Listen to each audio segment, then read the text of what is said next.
পিছনে অনেক বড় বড় ব্যবসায়ী পলিটিশিয়ান অনেক কিছু ঘুরছে, তাদেরকে বিয়ে করতাম। নিজের কোন অভ্যাসটা আপনি একেবারে বদলাতে চান?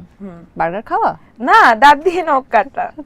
এখনো কি দাঁত দিয়ে নখ কাটা হয়? হ্যাঁ, নার্ভাস থাকলে সবচেয়ে বেশি। আমার মনে হয় বাংলাদেশের একমাত্র নায়িকা যে দাঁত দিয়ে নখ কাটে।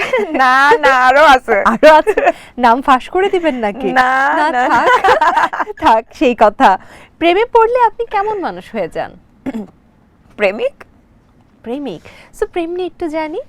যার সাথে এখন সংসার করা হচ্ছে তার সাথে প্রেমটা কিভাবে হয়েছিল?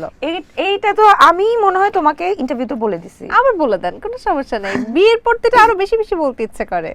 সেটা তো ওই যে কক্সবাজারে বার্থডে করতে যে ওখানে প্রপোজ করলো, তারপর বিয়ে হয়ে গেল, এই তো।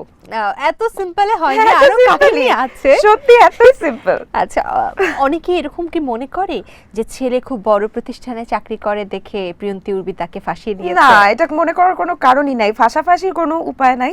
কারণ ও আমার বন্ধু, ও আমার বয়সী। যদি আমার ফাঁসানোর জন্য কাউকে বিয়ে করতে হতো, পিছনে অনেক বড় বড় ব্যবসায়ী পলিটিশিয়ান অনেক কিছু ঘুরছে, তাদেরকে বিয়ে করতাম। ও, তার মানে প্রিয়ন্তী উর্বি সম্পর্কে একটা আমরা সিক্রেট জানলাম যে প্রিয়ন্তী উর্বির পেছনে অনেক পলিটিশিয়ান এবং বড় বড় ব্যবসায়ীরা হ্যাঁ, ঘুরে অবশ্যই আছে। সব নায়িকাদের পিছনেই ঘুরে।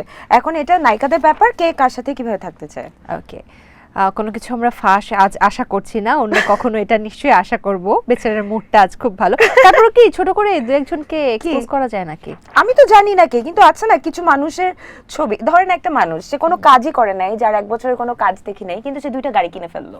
হ্যাঁ, বা একটা মানুষ যে কিছু করে না, কিন্তু সে সারাক্ষণ দুবাই, ইউরোপ, আমেরিকায় ঘুরে বেড়াচ্ছে। মানে তাদেরকে নিয়ে তো আসলে বলতে হয় না, তাকে আমি নিয়ে কি বলবো, তাদেরকে তো পুরো বাংলাদেশ চেনে।